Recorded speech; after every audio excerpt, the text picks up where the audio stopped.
Alright, mga kaplastic, and this is me again, Big Sue, right back at it again with another content. Natatandaan niyo po mga kaplastic ay mayroon pong alitan sa pagitan ni Attorney Claire Castro. Yan mga kaplastic. At saka si Malu Tikya sa interview mula sa TV5 na kung saan ay pinag-uusapan ng kilos protesta ng mga rallyista itong nakarang araw mga kaplastic. So ano nga ba ang pinagmulan ng pag-aalitan ng dalawa mga kaplastic? So panoorin at basahin natin dito.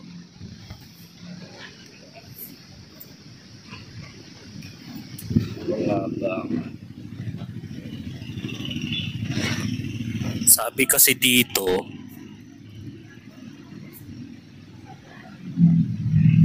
saan nagmula o nagsimula ang alitan ng mainit na usapan? Base sa mga video sa YouTube, nagkaroon ng matinding palitan ng pananalita sa TV5. Coverage partikular sa protesta, special coverage ng News 5, kung saan tinalakay nila ang posisyon ni Claire Castro. Sa mga video, si Malu Tikya mismo ang tumiligsa kay Claire Castro at may mga bahagi na controversial ng tono. So halimbawa na lang, binanatan niya si Claire Castro ni Malu Tikya. Ang usapan ay tila tungkol sa politika, press briefing ng Malacanang at papel ng media versus fake news. Si Claire Castro ay madalas na nagsasalita tungkol sa fake news bilang bahagi ng kanyang tungkulin bilang PCO press officer. Buong pangalan ng dalawa ay si Attorney Clarissa Angeles Claire Castro, si Chong. At si Malu, Professor Malu Tikya, dahil sa mga video sa YouTube, siya ay tinatawag na Prof. Malu Tikya. So, ang konklusyon dito mga kaplastik, may mainit na palitan sa TV5 pagitan ni Claire tsaka ni Malu. Hindi malinaw ang mga artikulong balita kung sino talaga nagsimula ng alitan.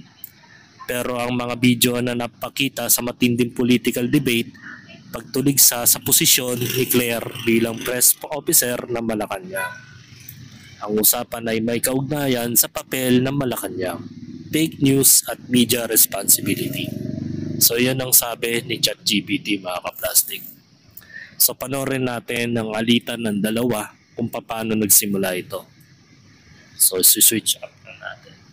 Yeah. Kayo naman yata may kakilala yan. Hindi, ikaw ang nasa gobyerno eh. Pero teka lang, sino ba? Si Gutesa siguro, alam ni Yusek. Yeah. Nasaan si Gutesa? Bakit naman sa akin ibibintang? Baka kayo may alam. Kayo naman yata may kakilala yan. Hindi, ikaw ang nasa gobyerno eh. Pero teka lang, sino ba nag-present sa kanila? Hindi ko alam kung sino nag-present. Please do not accuse me. Hindi ko may nag-present dyan. Baka kaalyado nyo nag-present dyan. Hindi, ayan ang propaganda. Biro mo ang assertion mo, ako kasama. Eh, ba't mo hinahanap sa akin? Baka alam mo.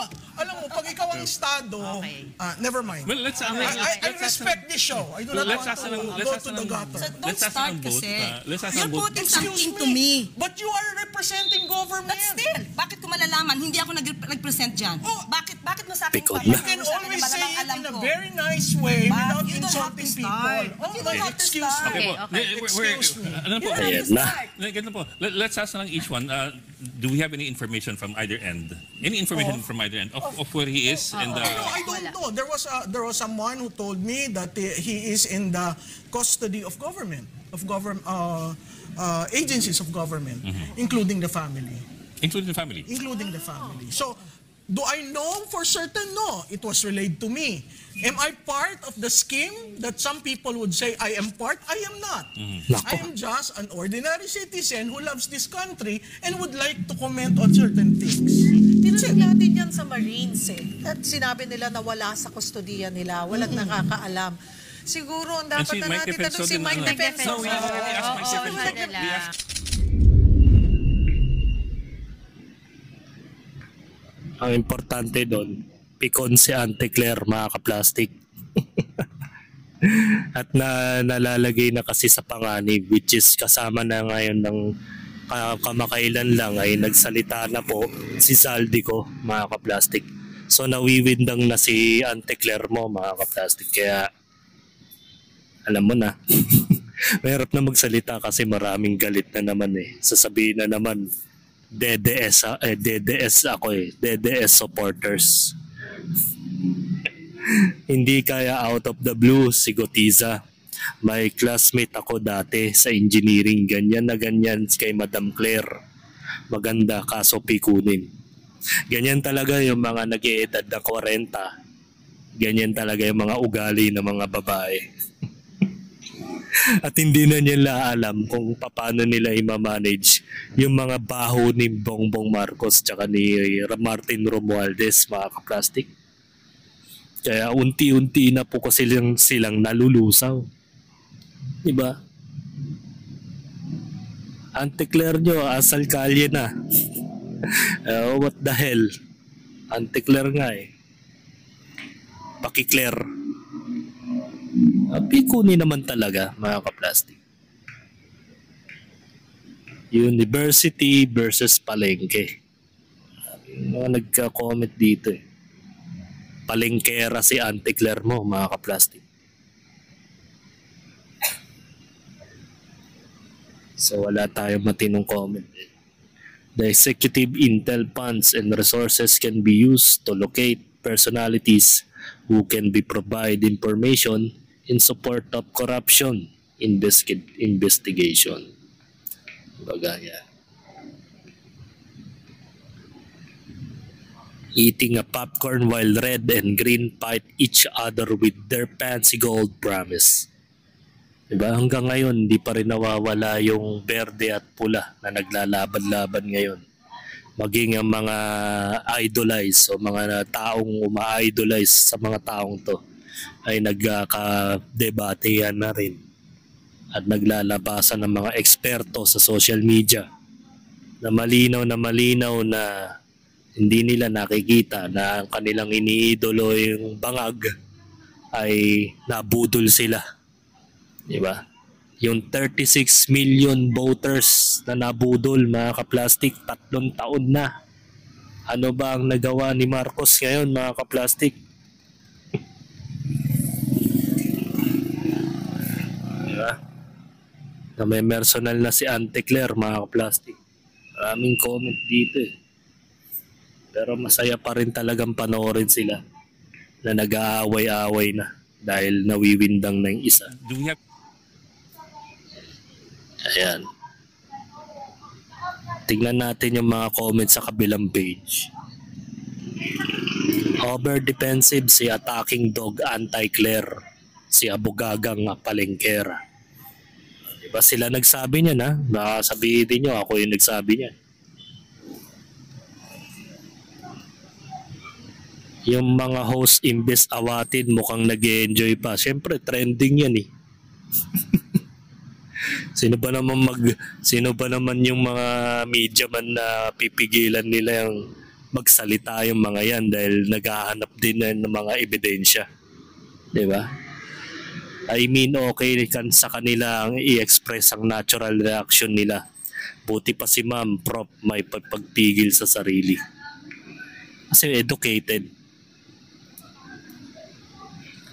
Miss Claire, Pilipino ka ba o makapili ka lang? Di mo makikita may namamatay sa Cebu dahil sa Ghost Blood Control Program na 29 billion wala namang project. Dahil sa Ghost nga, sana makonsensya ka sa mga Pilipino, huwag mong paboran ng mga magnanakaw dahil lang sa sinasahuran ka o kung binabayaran ka kaunti. Respeto sa sarili bilang Pilipino. Baga pagbayad na kasi yung isang tao, mga kaplastik, talagang nagbibingi-bingi yan si Claire Castro. Alam niya sa sarili niya ang mga nakikita niya. Even si Duterte, sinasabi niya na may nagsasyabong presidente sa Pilipinas, mga kaplastik. Baka sabihin nyo na naman, DDS ako ah. Sinasabi ko lang naman yung mga nakikita ko at napapanood ko sa kanila na pag pinagtahi-tahi mo yung mga sitwasyon, ay loud and clear, magkakapareho ang kanilang statement. At totoo, confirm na hindi lang isang tao ang nagsabi ng ganitong klaseng ugali ng Pangulo natin, mga kaplastik, kundi may 3 o 5 o higit pa na nagsasabi ng fluently at walang utal na talagang ang ating Pangulo at mga kasabwat nito, yung mga mastermind nito, ay kasama talaga sa malawakang korupsyon. Hindi ba tayo namumulat, mga kaplastik? Hanggang kailan ninyo ipaparealize sa mga kokote ninyo na tayo'y niloloko na? 36 million pumoto na budol. Buti na lang, di ako kasama doon dahil di naman ako rehistrado sa COMELEC eh. Dahil kahit naman sino ang iboto natin, mga kaplastik, eh, mga pare-parehas lang naman mga buhaya yan, mga kaplastik. Diba? So, doesn't make sense na alin man sa dalawa, kaliwat kanan, pula puti, sino yan? Pink man yan, dilawan, pula, diba? Lahat sila pare-pareho lamang ang mga halang, pare-pareho lang ang mga hilatsa ng mga ugali nila, paano sila magnakaw sa atin. So hanggang dito na lang ang aking opinion, and this is me again, Big Sue, lagi nagsasabing ang mga plastic ay matagal mabulok dahil ang mga plastic ay toxic. Kaya what's up, mga kaplastic? And this is Gambid commentary video ng video live stream. Signing out. Alright. Mga kaplastik, kung nagustuhan nyo ang aking video, isubscribe nyo lang ang aking channel. At the same time, i-hit nyo rin ang notification bell at yung all para ma-notify kayo sa aking susunod ko pang video sa aking YouTube channel. Maraming salamat po, mga kaplastik.